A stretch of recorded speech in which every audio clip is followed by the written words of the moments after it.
Donald Trump has just launched the nuclear option on sanctuary cities, stripping their funding and flooding ICE agents and elite Border Patrol guards into the cities, states, and counties that will not cooperate with federal law enforcement. The gist of the idea, the conflict goes like this. ICE agents want to arrest illegal immigrants, usually those who have committed some crimes or continue to do so.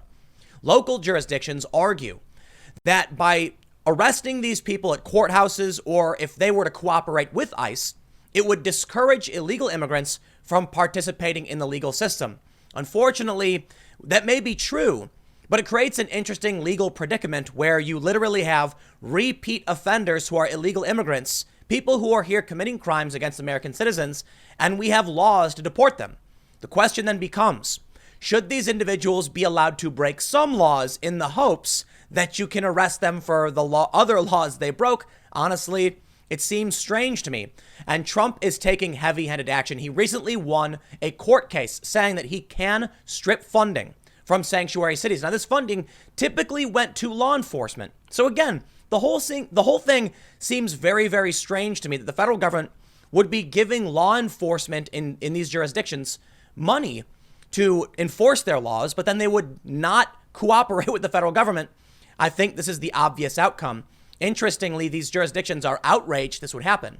Now, as for the flooding the streets with surveillance and ICE, things are starting to get a bit more extreme.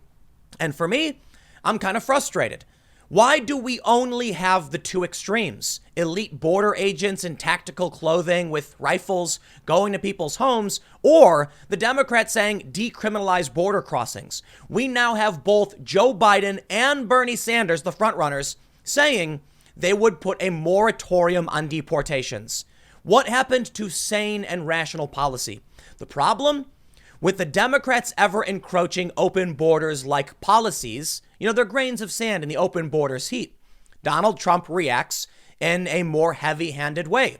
It is not a good thing for either side to be doing, but they're both being pushed. More importantly, I should say, the sanctuary city laws are encroaching, and I think for obvious reasons. You have Democrats who want to pander to immigrant votes. You have a media that conflates illegal immigration with immigration. And then you have activists trying to rally the activist base for primary votes, so they act against the wishes of regular Americans who are not okay with mass illegal immigration. You then get Democrat politicians saying, we're going to put a moratorium on deportations because guess what? Joe Biden just flip-flopped, now saying he would actually do this. In response, sanctuary cities are emboldened. They stop cooperating with the federal government. They start protecting criminals. I understand there are studies and there are arguments, but in the end, the response is obvious. Donald Trump and the federal government increase their tactics to go after illegal immigrants. I can't tell you what the right or wrong answers are. I can only tell you the whole thing is running out of control. Now, I will say in my personal opinion, we absolutely need border security. And what the Democrats have been proposing, in my opinion, have gone completely nuts.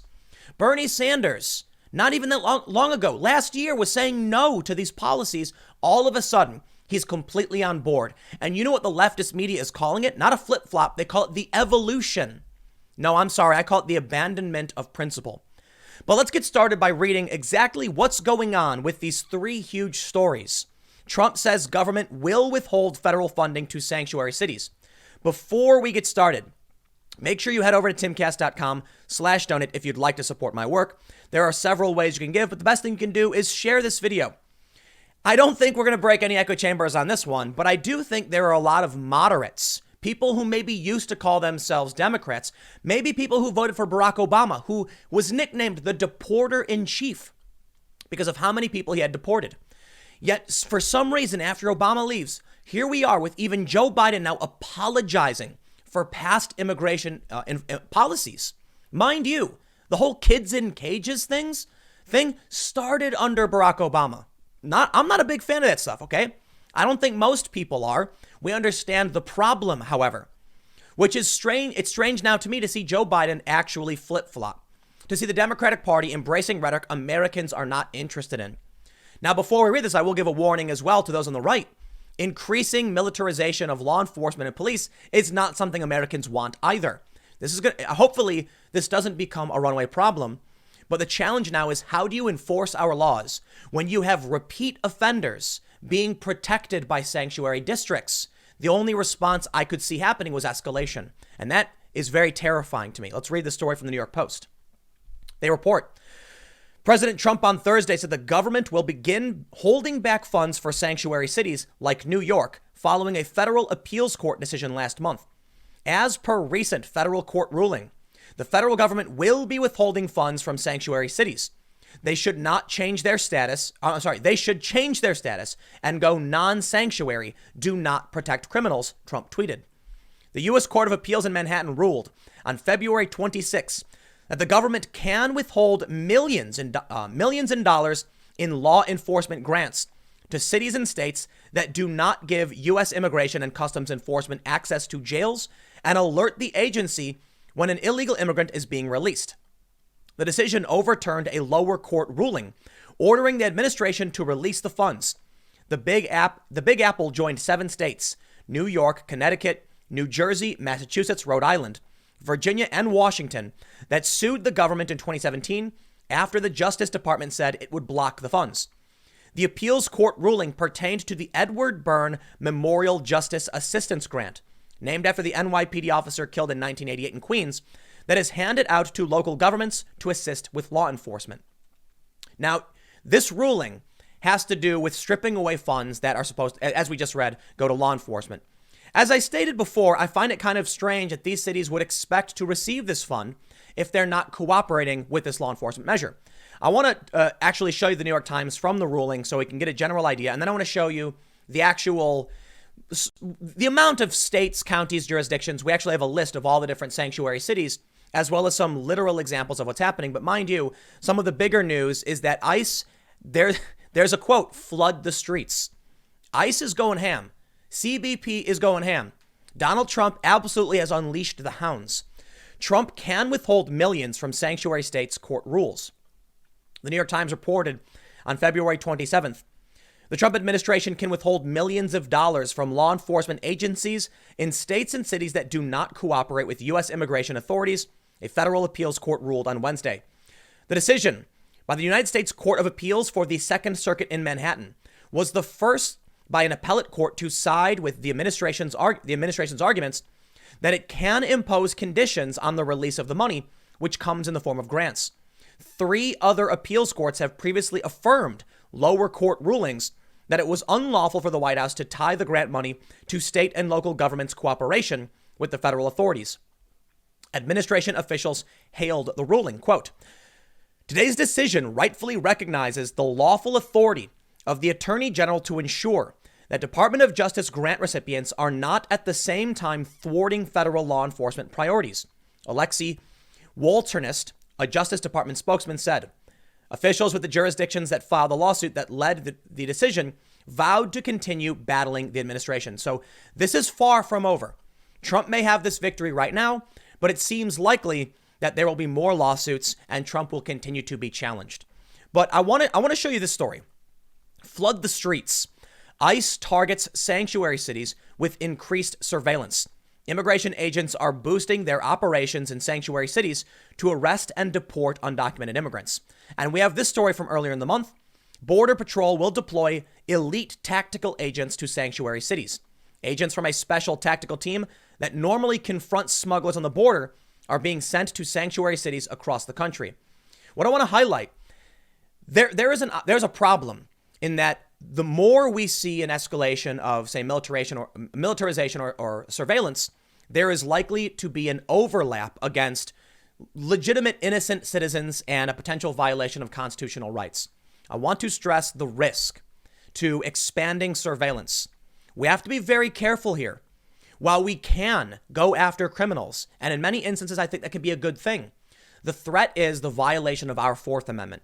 In the process of trying to surveil people who are actual repeat offenders, criminals, and illegal immigrants, we absolutely must maintain innocent civilians do not have these surveillance measures placed on them.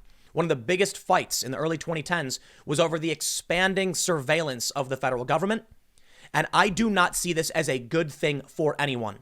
Now, I totally get illegal immigrants in this country, especially the ones that are committing repeated offenses. And I got a story for you. A dude who apparently had committed multiple offenses, and when ICE came to arrest the guy, there was a huge controversy and a freakout. But how do we balance this is the serious question. As we see more and more Democrats want to push sanctuary laws and they stop working with federal law enforcement, we see the heavy-handedness and expansion of federal powers, or I shouldn't necessarily say powers, but their tactics, the increasing aggressive tactics. When it comes to the elite border agents, there's one part of the story where they show a guy, he's wearing fatigues, like camo fatigues, showing up someone's house with a rifle. A lot of people are concerned that we're stepping away from traditional enforcement of, say, a guy in uniform, maybe a shirt, maybe a vest, just coming and arresting you, to now seeing tactical officers doing this. I gotta say, man, the whole thing is, in my opinion, bad across the board. And I gotta say, it's kind of freaky. How do we enforce these laws, however, with the expanding sanctuary cities policies? I honestly don't know. So I'll read this, but first, let's take a look at this. Over on the Wikipedia page for sanctuary cities, they say, as of 2018, more than 560 cities, states, and counties consider themselves sanctuaries. We can see here on the screen, this is a map. These are all of the counties that in some way defy federal immigration law. We can see that I believe that's Massachusetts. No, that's not Massachusetts. Is that Massachusetts? No, I'm sorry. That's Connecticut. Connecticut and California, as well as parts of Oregon, Washington, Colorado, New Mexico, as well as various counties around the country, do not work with federal law enforcement agencies. And this, in my opinion, it's a bad thing. It really, really is a bad thing. Let me show you an example. We have this story. ICE arrest of illegal immigrant in Pennsylvania prompts executive order demanding warrant. Here are the serious challenges. I think you absolutely need a warrant to make these arrests. Apparently, this instance is where we can see the conflict going bad in both ways. In a video that went viral, there's a man being arrested, and the man arresting him is in plain clothes. He shows what appears to be his credentials and then says, I have a warrant in my car, but then later says, I can make the warrantless arrest. No, I don't know. If a police officer sees you actually commit an offense or a crime, okay, they can arrest you. But one of the challenges here is the potential for a violation of civil rights, and there are reasons why we have constitutional protections in these regards. We absolutely do not want to see people showing up saying that they're law enforcement in plain clothes and just taking someone away. Law enforcement should have many restrictions. We err on the side of innocence. However, this particular case shows us why it's so complicated. This guy apparently is a repeat offender, and he was on trial for DUI charges. Okay, when people drive drunk, they risk the lives of innocent people. We actually take this very, very seriously. We suspend driving privileges. Or in this instance, if you're in the country illegally, you, first of all, shouldn't be. You are subject to deportation if you're here illegally. But what if you're someone who's a repeat offender? Let me read this. They say, an ICE agent took Franklin Urrutia Corden, a Guatemalan national on trial for DUI charges, into custody on Monday at the Northampton County Courthouse in a move that attorney Joshua Fulmer described as unbelievably disturbing. I literally lost my mind, Fulmer said. The agent refused to tell me where he was going. I've never seen this happen. The agent was wearing plain clothes, and a video of the interaction posted online shows Fulmer asking the ICE agent for a warrant that was not provided. County Executive Lamont McClure responded to news of the arrest by issuing an order mandating that ICE agents obtain a warrant before taking illegal immigrants into custody at a courthouse. No one will be permitted to be arrested in this courthouse by the federal government without a warrant from a federal judge. I mean, I agree with that 100%. While I absolutely think we need border security, we should not be propping up these Democrats as they flip-flop and become more and more extreme on their immigration policy. We need to make sure that we maintain boundaries. I do not believe you can just come in and say, I'm arresting this person. If you're not in uniform, you show me a badge, fine, but you need a warrant. Unless, of course, we're dealing with an imminent threat. You can see the crime being committed. Now, I think we know this guy is an illegal immigrant. The journalists have confirmed as such. The guy's in court. It's apparent. We still need to have restrictions, just like with the surveillance story. I think it's important to have restrictions to make sure we err on the side of freedom and not on the side of security, because those who would sacrifice their freedom for security deserve neither and will lose both. Now, for this particular story, I highlight because I really do find this one tough. I sat and read this story for a minute trying to figure out what is the best way to deal with someone who's, say, driving drunk in our country illegally, but also with the fact that law enforcement is arresting him without providing a warrant. And I got to say, the dude should be arrested, the dude should be deported, and the law enforcement officer should have a warrant. So here's what we saw earlier this month that I covered. Border Patrol will deploy elite tactical agents to sanctuary cities. I just want to highlight this again as we move now into ICE flooding the streets with increased surveillance. The New York Times says immigration agents are boosting their operations in sanctuary cities to arrest and deport undocumented immigrants. I think you get the gist of this story. I don't know if it requires much more in-depth analysis. You get it. There's an escalation happening. There's an escalation on the side of the Democrats, which I am now going to get into, and there's an escalation on the side of law enforcement. There doesn't seem to be a safe fence to actually sit on with this. Things are getting crazy, and I am absolutely going to call out the Democrats on this. Joe Biden, his campaign reversed and said he's supporting a moratorium on deportations. This, to me, is nuts. Now, of course, Bernie Sanders is doing a flip-flop as well. Bernie Sanders still supporting a moratorium on deportations, but saying that certain, felonies, for instance, people can be deported. But the fact that Joe Biden is now supporting this, to me, shows that the dramatic escalation in far left policy in our politics is getting worse by the day. I do not want to see, tactical officers showing up on people's doorsteps, making these arrests without warrants. But we're seeing the Democrats increasingly pushing open borders policies. Alexandria Ocasio-Cortez, acting as a surrogate for Bernie Sanders, or I don't know if that's the right word, but she was rallying for him while he was in the impeachment trial, said that he was committed to breaking up Customs and Border Protection and ICE. This is the overt call for open borders.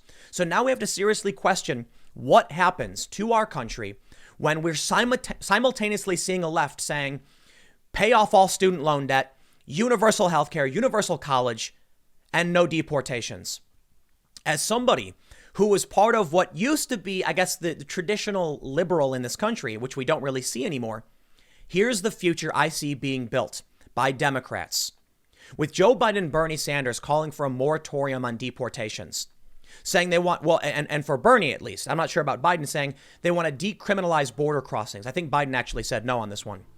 What do you think happens when you tell people we have government benefits, you will not be deported, and it will not be a crime to enter this country illegally? And for Bernie, when you get AOC saying he wants to break up the actual border guard agency, so there's no guards, you can cross the border, you won't be deported, we have federal benefits. It's worse than you think. It's not just open borders. Now there are some people like the Democratic Socialists of America. Bernie Sanders claims to be a Democratic Socialist, but not a card-carrying member of the organization. But the organization itself voted in favor of open borders. When you have open borders with these policies, you are not going to see some utopia where people can just walk into the country and get a job and everyone's happy and the economy does great. You will end up seeing a serf class, people who still can't legally work, but will take under-the-table jobs in cash. They'll get paid, they'll get no benefits, no health care. Well, assuming Bernie does universal health care, they'll get taxpayer-funded health care. But they're, according to some studies, going to be less likely to be paying taxes as they get cash under the table. You will create a class of people who will not receive OSHA protections, who will not receive, certain employment benefits. They will not receive the protections, union rights, because they're not here legally. They won't get deported. And that's what Bernie Sanders called the Koch brothers proposal back in 2015. And I'm not exaggerating. He actually said that. It used to be among regular liberals, people like me, we recognized wealthy corporations, industrialists want to bring in serf class labor. They want people to come to this country illegally so they can pay them nothing, relatively nothing, and they do other shady things too. There was a documentary I watched where there were a couple companies that I will not name because they'll probably get litigious, but they would encourage people to come and take these jobs illegally. And at the end of the month, they would report them all to ICE, get them all deported so they wouldn't have to pay them. That's what the corrupt industrialists were doing. And Bernie Sanders was all about calling that out. But guess who actually came out and started solving these problems? to a certain degree, I might add. Donald Trump, well, I don't want to say it was Trump himself, but there was a raid on several processing plants that handled meat, and many people were deported, and then local people in the community took those jobs. I don't want to conflate these stories, but I can't believe I am now seeing the guy, Bernie Sanders, who in 2015 said a Koch brothers proposal, who just last year said, there are too many poor people in this world, we can't let them all in, now flip-flopping and saying he wants a moratorium on deportations.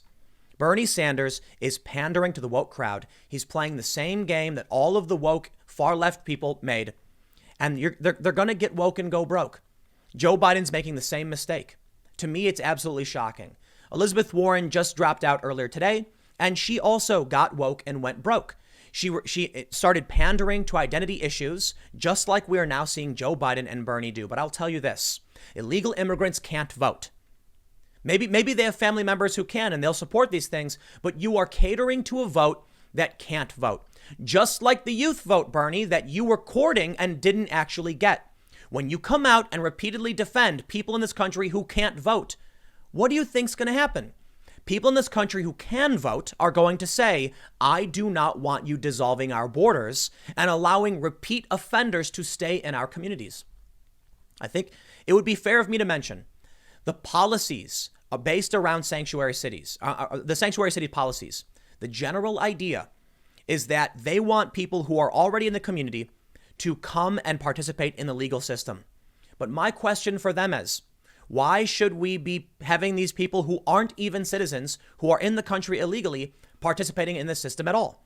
I do not think we should be paying to jail them if they commit a crime. I do not think we should be paying to imprison them if it's a serious crime. And I don't even think we should be paying to deport them, but that's the tough call. What should we do? Put more people in prison? I don't see how this makes sense. It's mind-blowing to me because I grew up as a moderately, well, I was younger, I was pretty far left, but I'm a moderately liberal individual. And I know that the United States has a massive prison population. They have more prisoners than I think like most other countries, save China. We have a lot of prisoners. We need criminal justice reform. We saw bipartisan support for criminal justice reform. Donald Trump was involved in this and he deserves credit for it. But now if we're actually proposing that in sanctuary districts, we're going to have criminals, repeat offenders, and we're going to foot the bill to jail them, no, just deport them back to their home country. It'll be cheaper for us. They cannot be in jail. And that's problem solved for everybody. I mean, maybe not for their home country, but why are we going to give out government benefits and government costs to pay for the infrastructure in imprisoning people who should not be here and who have an ability to go somewhere else? Listen, if somebody in America commits, say, like a DUI, well, they're Americans. They're a part of our community. We have to deal with that. We can't just send them somewhere else. If someone comes here from a different country without illegally or even legally, if someone is not a legal resident, if they're just here on a tourist visa or a work visa and they're committing crimes, we should not be paying for that. We should send them back to their country on a nice little plane. Nice little plane. You get a plane ride back home and then you're home. And you essentially got away with committing that crime because if you're an American, you do it, you're going to jail. But we want to deport these people. It's shocking to me that we're at a point where the Democrats are proposing us paying more money to jail these people. How does this make sense? How can the Democrats simultaneously argue for government benefits like healthcare and school, but open borders? It's not possible. How can they simultaneously argue that we need to reduce the prison population, but then argue these people who are in the who are going through the legal system should remain in this country? You know what? I have no idea, but I will tell you what's going to happen. The federal government, Trump, are going to start escalating their tactics, and I don't want that either. But I'll tell you what, I don't see why we are paying for what these people are doing. They can go home. Maybe their home country is not as nice as it is in America. But when you're here as a guest under our good graces and you take advantage of our goodwill, don't be surprised when we ask you to leave. Put it this way. If you have kids and your kid acts up, you ground them. Yeah, right. You say, hey, you're grounded. Go to your room. If the neighbor's kid comes over and acts up, you say, get out of my house. You don't lock the kid in your own room and pay for him. That makes no sense. I don't understand why we as a country are doing this. It makes no sense to me. All I know is that Joe Biden and Bernie Sanders, in my opinion, are pushing nonsense. But you know what?